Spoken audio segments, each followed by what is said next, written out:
Hello there, Geminis. Welcome to your weekly reading.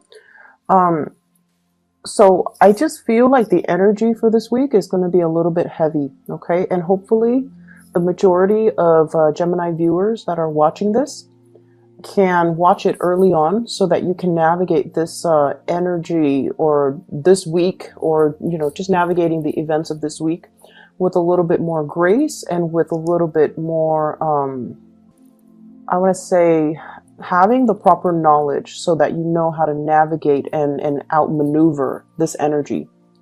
When I was shuffling the cards for you, I saw a scene in the desert. So it's like just a lot of sand, mounds of sand, and just, sand shifting with the winds. And what looks to me was on the ground, there were whirlpools. And, they're sort of like riptides or whirlpools that you see in the ocean, but this is in the desert. So there are a lot of them. I see 6 of them, especially on the ground in front of you, and I see you trying to, avoid them. So it's almost like, avoiding landmines, avoiding obstacle courses, trying to find your bearing and trying to find your way without falling into these whirlpools. So that's what I'm sensing here. And if we're using that imagery to kind of dictate, what's coming in store for you for this week, first of all, the one thing that came out in the spread here is the need to not cut corners, okay? If we're going to do something properly and we're going to do something the right way, and if we're going to cover our tracks, if we're going to make sure our plans are foolproof, then we're going to have to do things the right way. So there's a huge emphasis here on not cutting corners, on having all the information in front of you and then making a decision by factoring in all the information that is available to you. So this means, just because you see something, you're like, oh, I don't like that, I'm going to disregard it. No, you have to take everything into account and you have to make an informed decision based on every piece of information that you have in front of you. So factoring things in, not omitting things, not cutting corners, taking an additional, few minutes, few hours to do the research so that you can fill in the knowledge gap so that you have full information, full disclosure before you make a decision. I do see conflict coming into the picture, and this is like institution, so possibly in the work front, in the family front as well. What I have here is the Hierophant. And this is institution, usually educational. I'm getting a really big work energy with this, okay? Where things are very hierarchical and there's like a chain of command. Every decision needs to go up the chain of command. And then every decision, every decision has to go through an expert. Every decision has to be screened out and vetted before the person on top can make the decision. When it's in the reverse position, it's almost like getting really frustrated with this bureaucratic process because everything has to be looked over by higher ups, everything has to be delayed, and just there's a lot of red tape, there's a lot of people with differing agendas, and it's slowing down the process. But once again, I feel like, yes, it is a very archaic, time-consuming, possibly inefficient process, but I feel like it needs to happen because all the people that are looking at a situation before they can approve it, before they can decide on the best course of action, they are experts in their field and they're making the decision from their perspective. So you have to respect the process and you have to, allow for this, no matter how slow and frustrating it can feel at the time, you have to allow for the natural process to unfold. This is a card about disagreement here. We have the 5 of Swords, and the 5 of Swords is winner takes all. Okay? Lack of compromise, wanting to make like these executive decisions without consulting other people. And it's sort of like one person leaves with all of the jewels on their sword, and then the other person is left with nothing. So in the spirit of compromise and in the spirit of, trying to do the right thing, it is really crucial for you guys to understand that these protocols and these processes are placed or put into place because there's a need for it. So that one person doesn't make the decision only based on their self-interest and essentially screws everybody else over. So we have to kind of allow for this process to naturally unfold, allow for the checks and balances to kind of fall into place so that people don't end up in this situation, okay, where these choices are made almost like in a vacuum. And the ramifications of that would be one person commits an act of like grand theft and leaves everybody else in the cold, okay? So I feel like these processes are put into place to prevent that situation from happening. So there is a major power struggle that I'm feeling here, push and pull types of energy between one person with their own agenda and another person with things that they want to see happen. And there is a lack of compromise. There is a lack of mutual understanding. There's a lack of being able to put ourselves in somebody else's shoes so that we can understand where they're coming from. This is a conflict that I feel where two people cannot see eye to eye with one another. They essentially have the same goals. They do want to sail away from this. So like you and another person, you both, believe it or not, have the same goals, have the same understanding. This is the Ten of Pentacles, building a legacy for yourself, leaving something behind, stabilizing your financial future, having financial backing, having a financial foundation on which you can build, especially a family, a relationship, a work situation. So you both want the same things. And you both are at a point where you both can collaborate and communicate and compromise in order to reach this really exalted space. But egos are getting in the way. Egos, conflict, communication, back and forth, banter, that kind of escalates and exacerbates a conflict, okay? So there's a lot of ego issues coming into the picture that's disallowing two people from being able to build together and being able to see that, you know what, we actually have the same goals, we have the same agenda. So that's what I'm feeling here. And if this is an ongoing conflict, I feel like it is coming, it is being revisited, or it is returning into the present moment. We have here the Ten of Swords in the reverse. So this is the reemergence of something that we thought was dead and gone, and now is making a comeback. Okay, so I'm feeling greatly some secrets being coming forth, some major revelation, something being unearthed. Okay, so it's almost like and this is not literally speaking, this is just figuratively speaking.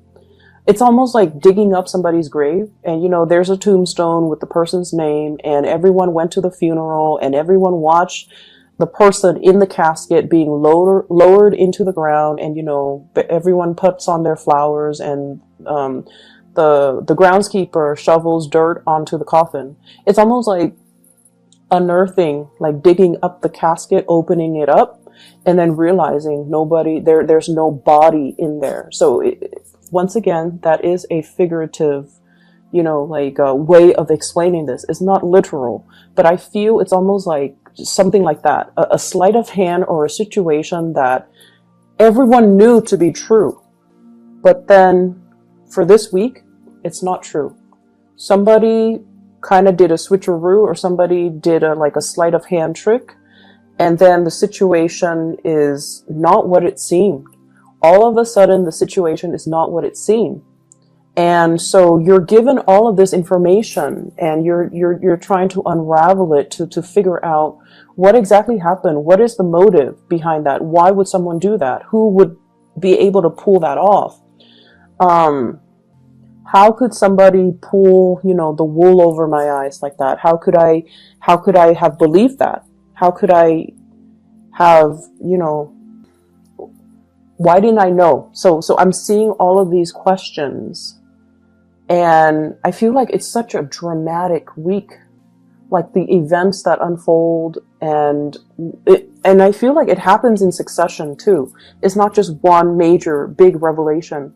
It's sort of like events culminating, leading up to this major big revelation. So I'm a believer of signs from the universe, signs from your spirit guides. And I feel like you were hit with many different signs along the way leading towards this major revelation. So I almost feel inclined to say, like, this should not come as a surprise to you.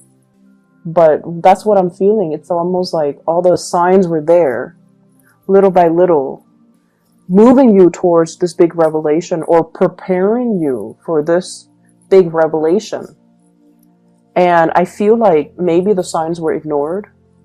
Maybe somebody was, it's like the red herring distracting you from other things. And in the process of being distracted, you were not able to see the signs, or you were not able to, there's a big sleight of hand energy here where I feel like it could come from you, Geminis, or it could come from your environment, okay? But there's something here where it's almost like being so tunnel vision and so focused on some aspect of things, and we're missing the whole picture. So going back to that first image that I saw, I feel like it's shifting sands, okay? It's almost like that mirage in the desert. What we think is our destination, we're heading towards the oasis, and we're trying to find refuge away from the heat and the scorchiness and just the dryness of the desert, heading towards this oasis, and we feel like it's in front of us, but then everything turns out to be a mirage. And then we're left with, these whirlpools of sand that you have to kind of maneuver your way through. So I just see everything as a series of events that allows you to see that everything is very fluid, that everything is like shifting sands under your feet. Needless to say, there is a big need here to be firmly grounded, okay? The decisions that you make, the things that you're planning, and whatever it is that you're planning to do. I feel for some of you, talking to a boss, and the boss is not able to give you anything definitive. Like, we don't know yet. We need to get the projections for next year. So we're not going to be able to, approve that raise, open up that position, decide on a course of action, finalize the contract. So everything is like on hold, and everything is just like contingent upon other things. So I feel like if that's the case, you might be frustrated. You want to move things along. But once again, everything is built on shifting sands. And the desert landscape, it changes too with the weather. There could be, very severe windstorm. And it changes the mounds, it changes just the landscape. So what was there yesterday might look very, very different the next day. And so if you're used to one way of doing things, you're going to have to quickly adapt to these shifting sands and do things a different way.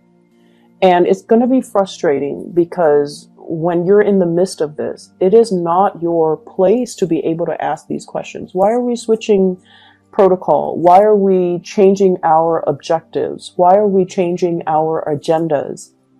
And I would say that,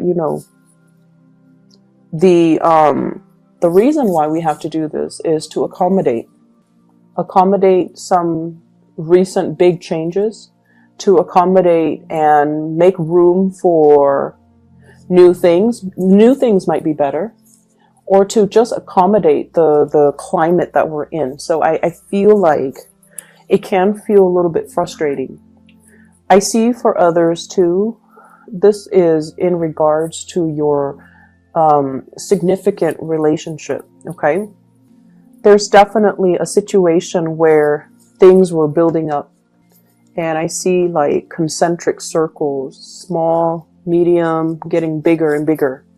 So things are culminating in your love relationships, and I feel like many of you have been with somebody or are staying with somebody that you're no longer in love with. And you have flirted with the idea of, divorce, separation, hightailing it out of there are the words that I'm hearing. Like, I don't want to be involved in this anymore. Emotionally, I'm spent. I am no longer emotionally invested in it. But the financial burden, if you were to get divorced, is really, really, really big. It's almost like, so let me show you the cards. 10 of Pentacles, family, 10 of Cups in the reverse. 10 of Cups in the reverse is like no longer seeing eye to eye with the other person, no longer in love with the other person. But here's the catch. 5 of Swords, winner takes all. So if we were to proceed with divorce, separation, one person is going to take everything. So I'm feeling here, there's a lot of paranoia regarding finances, regarding money. And I feel for some of you, this can play out in a divorce proceeding, court proceeding, not wanting to leave a relationship because of financial considerations. For those of you who are traveling, I do see travel and movement. You're obsessively planning over it. Where am I going to stay? What stops am I going to make along the way? Do I have the financial resources? So those of you who are dealing with that, you're going to be fine. You're going to be okay. You're going to sail over your financial woes, okay? And all of it is happening because you're taking the steps and you're doing your due diligence to plan these things. So I definitely see people traveling with a family member, with family, and I feel like it's going to be an expensive trip. It's expensive, but you will be okay, because I feel like, if there's a will, there's a way. The universe will intervene and help. There's a certain amount of luck here too, I feel, like necessary luck in order to get things off the ground, okay? So it is a lot of it has to do with you putting in the effort and the work in order to do your due diligence, in order to do your research, in order to plan things out and lay out a blueprint for yourself. And so the universe is helping you, is sprinkling some lucky, stardust on you to make sure that this venture is going to go the way that you want. But the universe would not have intervened if you just, coasted and not do your portion of the work. Does that make sense? So I feel like there's definitely a certain amount of divine protection and luck coming through to help you through this week. Okay. I'm also seeing as well, I feel like for those in relationships and that where you're no longer in love, okay, and when you're no longer in love with another person, you might care about the other person, but the love is not there anymore, or you feel like you have outgrown the relationship. And you almost feel like it's time to go on. Like, it's time for me to move on. But I feel like many of you fear leaving this relationship because it's sort of like the devil that fearing the uncertainty, fearing the whole process about, I have to go out there and date again. Dating is so awkward. And what if I don't find anybody as good as this person that I have right now? What if, I'm too old and I can't find anybody? So I see some of you with that element as well. What if people are after me only for my money? Or even what if I can't find somebody that wants the same things as me? So I see this element about staying in a relationship because of the comfort and the familiarity, and having all these questions as well, like fantasizing about, bachelorhood, the single life, and wanting to go out there and possibly even go after another person, but not being able to take that leap of faith just yet because you have a lot of self-doubt, because you're dealing with self-doubt. I see many of you too having trust issues. It's not prominent, but I feel like it's one of the reasons where, and I feel like the trust issue stems or ties in or exists in conjunction with, what if someone is only after my money? You know, what if somebody's only after my fame? What if somebody is using me kind of like as a stepping stone for their career, or they're only using me to help them in some way, or they're only using me to boost their status in some way. So I feel like some of you have a lot of fame associated with you, and you're weary about dating because you don't want to be used. You don't want the other person to take advantage of you.